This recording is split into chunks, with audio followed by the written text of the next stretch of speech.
How do scientists know that there is a boundary called the Moho that separates Earth's thin crust from the upper mantle? First, a little history on one of the greatest contributors to seismology from the early 1900s. Andrija Mohorovičić was born in Croatia in 1857 and was trained in mathematics and physics. In 1892, while working on his PhD dissertation in meteorology at the University of Zagreb on the study of clouds, he became director of Zagreb Meteorological Observatory. The following year, he became an associate professor of astronomy and geophysics. At this time, most scientists believe that the interior of Earth, though hotter inside, has a fairly uniform composition. As seismometers became widespread, new models were developed. In 1897, German geophysicist Emil Wiechert invented the first seismometer using the viscous damping, capable of capturing not only the initial jolt, but a much more useful written recording of earthquake ground shaking from widespread earthquakes. He used these to infer that Earth is layered, comprising a silicate shell surrounding a heavy iron core. This surely intrigued the physicist in Mohorovičić.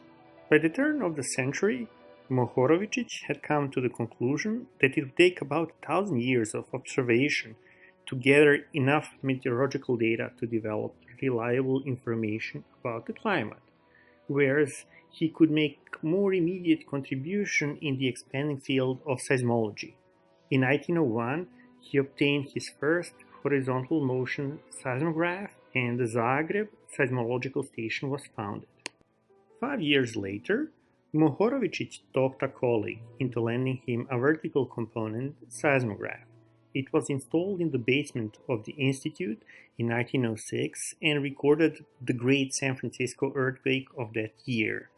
Unsatisfied with the instrument's performance compared to the ground motion recorded by Wiechert, Mohorovičić ordered 2 Wiechert horizontal ground motion instruments to be installed at the Zagreb station in 1908 and the second in 1909, fortuitously capturing the Kupa Valley earthquake that struck in October of that year just 40 kilometers south of Zagreb. The data from this event completely engrossed him. Curious about the seismograms produced by his 2 stations and wanting to study the earthquake in more detail, Mohorovičić asked colleagues all over Europe to send him their seismograms. He received data from 41 stations. As he studied the data, he was puzzled. If the outer layer of the Earth was uniform in composition, he expected the arrivals of the seismic waves to reach distant seismographs at predictable times for the fast compressional P and slow shearing S waves. What he found, however, was that some signals reached seismographs faster than he had thought possible, and some seismographs recorded 2 different P and S waves that traveled at different speeds. The only way to explain the waves with different speeds was to hypothesize a boundary in the Earth's structure deep below the surface. Snell's law had taught him that as waves strike a boundary between materials with different physical properties, they are reflected or refracted, as light is when striking a prism or water. When seismic waves strike a material with faster velocity at critical angle, they refract to travel along the boundary between the 2 layers at the velocity of the lower, faster layer, while sending a series of rays, known collectively as the head wave, back to the surface at a critical angle. When he combined all of the measured seismic arrival times for this earthquake with earthquake data from previous years, Mohorovičić noticed that P waves traveling to a distance seismometers actually reached those stations before the direct waves traveling the shorter path in the upper layer. This observation required a deeper layer that transmits seismic waves faster. Assuming that the lower layer was flat, he calculated the seismic velocities for the direct P waves and the faster velocity called Pn for the lower layer. The initials Pn stand for P-normal, meaning Mohorovičić believed that the lower, faster layer was the normal, meaning universal for the Earth. He had enough data to conclude that the upper 100 kilometers of the Earth is not a uniform medium as was previously thought, but that at a certain depth there was a sharp increase in seismic velocity. He was the first to establish the concept that this relatively sharp boundary separates the mantle from an overlying crust of different composition and physical properties. This boundary was called the Mohorovičić discontinuity, now often referred to simply as Moho. From this data, he estimated the thickness of the upper layer crust to be 54 kilometers. Subsequent studies across the globe would confirm the existence of the Moho under all continents and oceans, although it isn't always simple.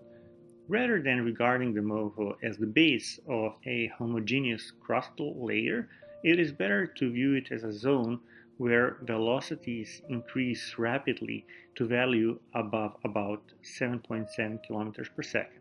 Regardless, the Moho is recognized as the boundary zone between Earth's crust and the mantle.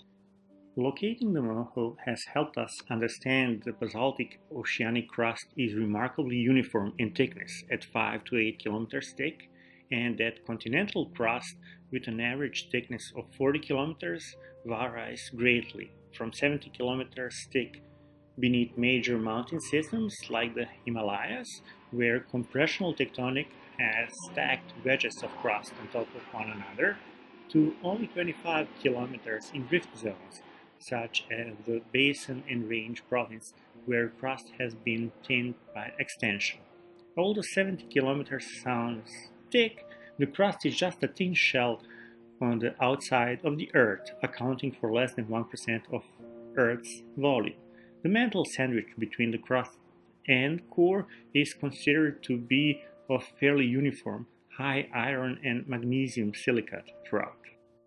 Physical cause of this abrupt increase in seismic wave velocity at the Moho is still a topic of continuing research and debate. It is most commonly attributed to the change in rock composition based on rare locations where the Moho has been pushed up and exposed at the Earth's surface. The Moho isn't the only boundary within the Earth. The Moho and the attached lithosphere below is underlain by the relatively weak ductile layer known as the asthenosphere.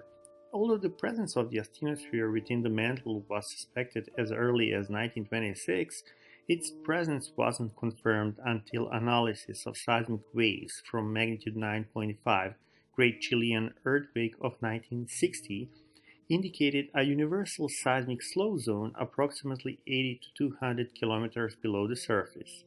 The existence of a weak ductile layer under the rigid asthenosphere proved to be an important clue in the plate tectonics puzzle about how lithospheric plates are able to move across Earth's surface.